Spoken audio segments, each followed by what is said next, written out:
ಭಾರತ ಕಳೆದ 10 ವರ್ಷಗಳಿಂದ ಅತ್ಯಂತ ವೇಗವಾಗಿ ಅಭಿವೃದ್ಧಿ ಹೊಂದುತ್ತಿದೆ ಅಂತ ಕೇಂದ್ರ ಸಚಿವ ಪ್ರಹ್ಲಾದ್ ಜೋಶಿ ಹೇಳಿದ್ದಾರೆ.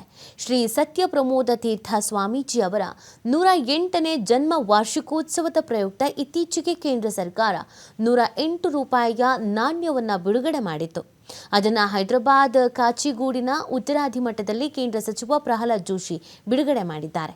ಈ ವೇಳೆ ಮಾತನಾಡಿದ ಪ್ರಹ್ಲಾದ್ ಜೋಶಿ, ಜನರೆಲ್ಲರೂ ಸಂಘಟಿತರಾಗಿ ದೇಶವನ್ನು ಬಲಪಡಿಸಬೇಕು ಅಂತ ಹೇಳಿದ್ದಾರೆ.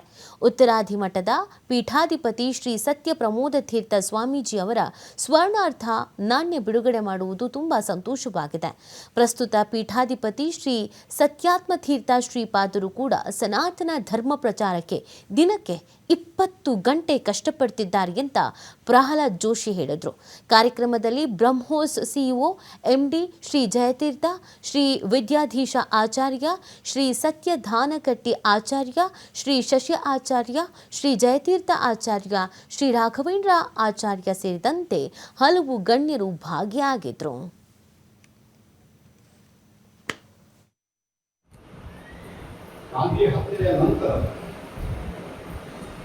ಕಾಲಮಾನಗಳು ಯಾವ ಸ್ಥಿತಿಯಲ್ಲಿತ್ತು ಅಂತಂದ್ರೆ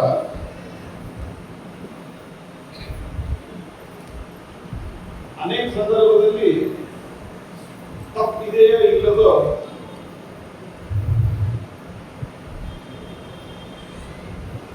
ಅವತ್ತಿನ ಸಂದರ್ಭದಲ್ಲಿ ಬ್ರಾಹ್ಮಣರು ಅಂತಂದ್ರೆ ದ್ವೇಷ ಮಾಡುವಂಥದ್ದು, ಬ್ರಾಹ್ಮಣರು ಅಂತಂದ್ರೆ ವಿರೋಧ ಮಾಡುವಂತಹ ಕಾಲದಲ್ಲಿ ಹಳ್ಳಿಗೆ ಹೋಗಿ ಅವರು ಧರ್ಮ ಬೋಧನೆಯನ್ನು ಮಾಡಿದಂತ ಮಹಾತ್ಮರು ಸನಾತನ ಧರ್ಮವನ್ನ ನಾಶ ಮಾಡಬೇಕು ಅಂತ ಅವತ್ತು ಜನ ಇದ್ದರು. ಇವತ್ತು ಇದ್ದಾರೆ, ಘೋಷಣೆಗಳನ್ನು ಇವತ್ತು ಮಾಡ್ತಾ ಇದ್ದಾರೆ.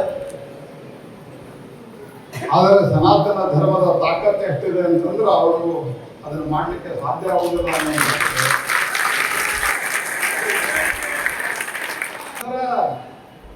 ನಾಸ್ತಿಕವಾದವನ್ನ ಪ್ರಚುರಪಡಿಸುವಂತಹ ಕಾಲದಲ್ಲಿ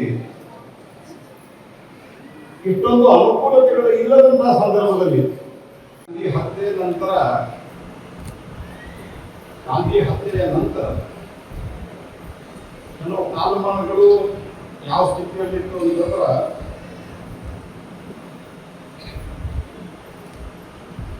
ಅನೇಕ ಸಂದರ್ಭದಲ್ಲಿ ತಪ್ಪಿದೆಯೋ ಇಲ್ಲದೋ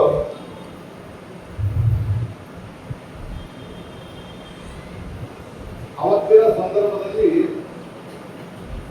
ಬ್ರಾಹ್ಮಣರು ಅಂತಂದ್ರೆ ದ್ವೇಷ ಮಾಡುವಂಥದ್ದು, ಬ್ರಾಹ್ಮಣರು ಅಂತಂದ್ರೆ ವಿರೋಧ ಮಾಡುವಂತಹ ಕಾಲದಲ್ಲಿ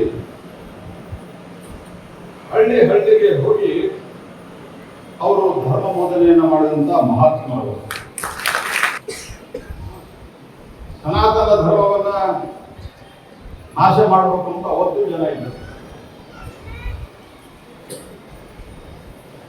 ಇವತ್ತು ಇದ್ದಾರೆ, ಘೋಷಣೆಗಳನ್ನು ಇವತ್ತು ಮಾಡ್ತಾ ಇದ್ದಾರೆ. ಆದರೆ ಸನಾತನ ಧರ್ಮದ ತಾಕತ್ತು ಎಷ್ಟಿದೆ ಅಂತಂದ್ರೆ ಅವರು ಅದನ್ನು ಮಾಡಲಿಕ್ಕೆ ಸಾಧ್ಯ ಆಗುವುದಿಲ್ಲ.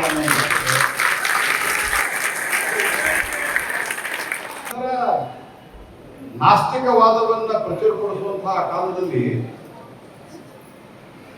ಇಷ್ಟೊಂದು ಅನುಕೂಲತೆಗಳು ಇಲ್ಲದಂತಹ ಸಂದರ್ಭದಲ್ಲಿ ಈ ಹತ್ಯೆ ನಂತರ